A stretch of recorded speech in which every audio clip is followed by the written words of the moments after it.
Welcome to the NDIS Property Australia podcast. Before starting this episode, we need to provide a general disclaimer. Information contained in this podcast is general in nature only. It does not take into account the objectives, financial situation, or needs of any particular person. You need to consider your financial situation and needs before making any decisions based on the information in this podcast. And you should consider seeking independent and professional advice for your personal circumstances. All right, let's begin. Welcome back to another episode of the NDIS Property Australia podcast. It's Eryn here with Min and Shannon, and today we're going to be talking about cerebral palsy, as it is Cerebral Palsy Awareness Month this month. So, Min, do you just want to get us started and we'll talk a bit about what cerebral palsy is? Well, I think I'll leave that more to Shannon to talk about, because I just want to say the importance of this topic here today is about the fact that cerebral palsy is number 2 on the list of the disabilities in the NDIS, which are, let me rephrase it, number 2 on the SDA charts. Yeah. So number 1 in terms of disability, in terms of participants, is intellectual disability, and number 2 at 48%. Yeah. And number 2 is cerebral palsy at 12%. So in terms of SDA participants who are already funded for housing, cerebral palsy is a very important disability to be aware of as a investor and also as providers and the community as well.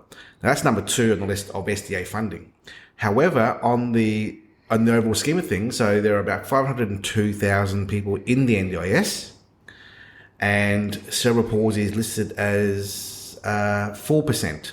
So 16,500 participants in the NDIS have cerebral palsy, and that was based off a number of 466,000 people about 4 or 5 months ago. So we're now at about 500,000 participants in the NDIS. So at that number there, as of January, we're looking at 4-5% of participants in the NDIS as cerebral palsy, but within the SDA program, we're looking at 12%. So that's why it's so important for us to talk about today. But but for the question there, we pass off to Shannon. Shannon, what is cerebral palsy? So cerebral palsy is a group of disorders that affects a person's ability to move and maintain balance and posture. So it might present itself as movement and coordination problems, neurological disorders, and it is caused by abnormal brain development or damage to the developing brain that affects a person's ability to control his or her muscles. Okay. So, yeah. It's often hard for people to actually know what cerebral palsy is, isn't it? Yeah, well, I was saying to Shannon the other day that I myself didn't really know what it was. Like, obviously, I know that it's around, it's a disability, but I didn't really know how it presents itself. I've never really known that, so. I think I read somewhere last week that you could actually visually see, if you know the symptoms on the documentation, the symptoms, you actually, Shannon, how would you? I think somewhere on the notes there it describes as best way to know if someone has cerebral palsy is their sort of awkward movements. Is that right? Yeah, absolutely. So there's flopiness or rigidity in the trunk and limbs. So. Yes. That goes back to movement and coordination problems, that they might seem a bit unbalanced compared to someone like you and me. And really, I guess the most easiest way to maybe spot someone with cerebral palsy, depending on the severity level, would be whether or not they're using a walker or a wheelchair. Do they use crutches as well? Is crutches often? Crutches would sort of go hand in hand with a walker. Yeah, of course, yeah. But I see here in our notes here that there's neurological and there's physical. Yeah. So neurological, you can't really see it. It's just really hearing and vision problems, intellectual disabilities, mental disorders. So it is what it is. But physical, you can actually see it by the floppiness, the unsteady walking, difficulty in speech. Yeah. And I'm just reading here, spastic paralysis. What does that mean, spastic paralysis? I suppose it would mean that maybe, my best guess would probably be that they probably would act in erratic ways from time to time, like maybe maybe they'll fling the arm up in the air or something like that.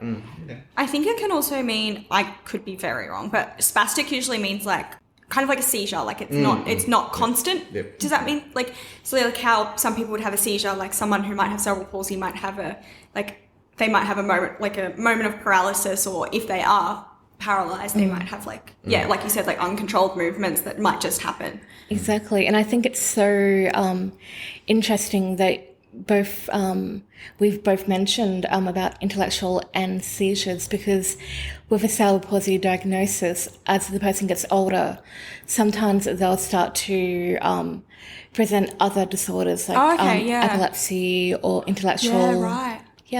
Yeah. So didn't you say before, Min, that intellectual disabilities were really, really high on the SDA or the NDIS? Number one at 48%. In NDIS or SDA? SDA. Well, that's interesting, because you just said that people with cerebral palsy can often develop intellectual disabilities, which, they could then... I doubt that they would fall into another category. I think that they would still stay in SDA, but they would definitely count towards the numbers of other categories. And I guess we've spoken about the symptoms. So in your opinion, Shannon, like why do you think that this awareness month is so important for people that are living with CP? I think it's so important that we celebrate Cerebral Palsy Awareness Month, which is in March. It's so important for everyone to be involved in that, because it brings awareness to cerebral palsy. And people get to have a better understanding of what actually cerebral palsy is, how someone might present it, what treatments might be available, and what help is available for people diagnosed with cerebral palsy. On that, what treatments are available? Like, are there treatments available for someone? So there are some medications that can be taken, such as diazepam. But I think that it's so important that... Diazepam is a muscle relaxant, is that correct? Yes. Yeah, okay. So that would help with things like the spasms and all of that sort of stuff? Exactly. Oh, like, the tensing of the muscles, which might be present in their legs or feet. But it's so important like that if someone does have cerebral palsy, to speak to a doctor about what kind of medication would be best suited for them. Yeah. Are there any other treatments that are available? You can do self-care activities, as well as there are medical procedures and therapies out there, such as physical therapy, occupational therapy, speech and language therapy, because as we have mentioned, one of the other disorders that might arise from a cerebral palsy diagnosis is intellectual impairment. So being able to speak to a speech and language therapy would definitely help them. So you said earlier that someone can present signs really early in life. So at what age do you think someone might show signs, and what might those first sort of initial signs be? What can we look out for? Yeah, absolutely. So from the research that I have done, it seems that from even the age of 2 years, if not older, you can start to see, you can start to get an understanding of whether or not your child does have cerebral palsy, because they might not be reaching milestones that might be met at that age. Such as? Not being able to crawl, not being able to move themselves, roll around. Well, I guess if you're 2 years old, you can walk by then. So someone who is obviously quite young and is showing signs of CP possibly might not be able to walk by the age of 2. Yeah, exactly. Okay. And does this last for someone's whole life? There's no cure for it, is there? Unfortunately, at this time there is no cure. But as it is Cerebral Palsy Awareness Month, one of the key factors and why it's so important for this month is bringing awareness to it, which can then lead to further research into this diagnosis. Yeah. And someone who has CP can end up in a wheelchair, that's correct? That is correct. It depends on the severity level. Yeah. So I guess on that, Min, you would know best about this. In terms of helping someone who has CP find a home, what kind of SDA home would you suggest for someone living with CP? So mild, if it's a mild disability, if it's a mild cerebral palsy symptom, we're looking at improved ability. Yeah. But if they're wheelchair bound, which is going to be rare, I think, right? Sorry? Wheelchair bound? Oh, well, yes, like... Rare. So it'd be rare to have someone who has cerebral palsy in a wheelchair. And if they are, then they would be in a fully accessible home. They wouldn't be in HPS? Or, yeah, fully accessible or HPS home. Yeah. Sorry, you were just asking, you were just talking about how a person who has been diagnosed with cerebral palsy, they might be wheelchair bound. In my experience, I have seen a few people who have been in wheelchairs that do display signs of cerebral palsy. Okay. So it really depends case by case. Yeah. So it's not like a common sort of thing. It's So like on- all things in the NDIS, you've got to prove, a participant and their family must prove to the NDIA why they need a certain particular living environment, like an apartment or a house, shared or not, and a wheelchair-friendly house. So it all comes back to the condition. Yeah, 100%.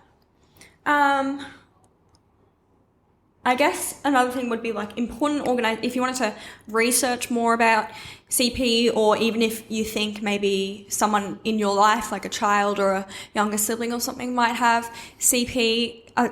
I guess, Shannon, you would probably know most. What are some important organisations that people can, go to, they can look at? I think probably the most popular resource that a person can have access to is a website called Cerebral Palsy League.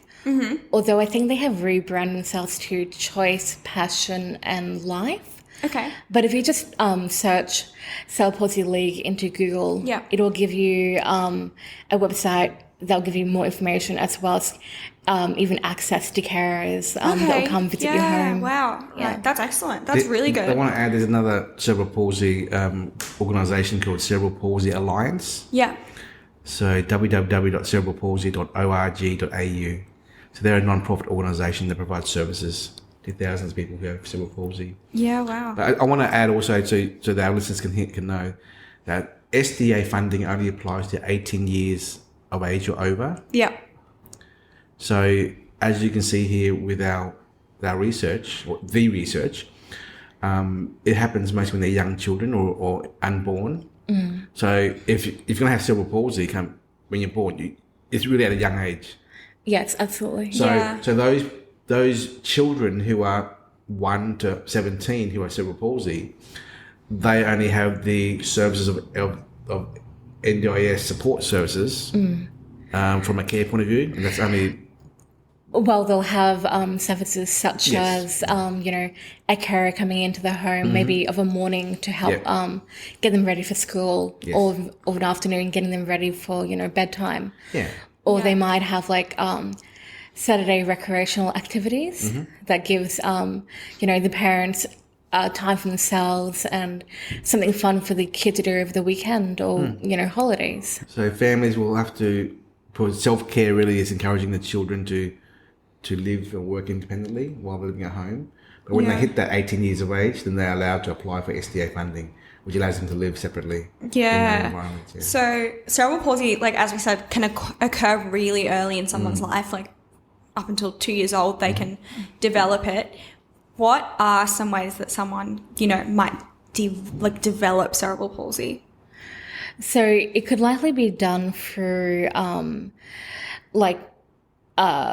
brain damage or the brain not developing correctly. Injury to the unborn baby's head, a stroke in the baby, blood clots, blood supply, I suppose infection in the mother. It could also probably be pregnancy.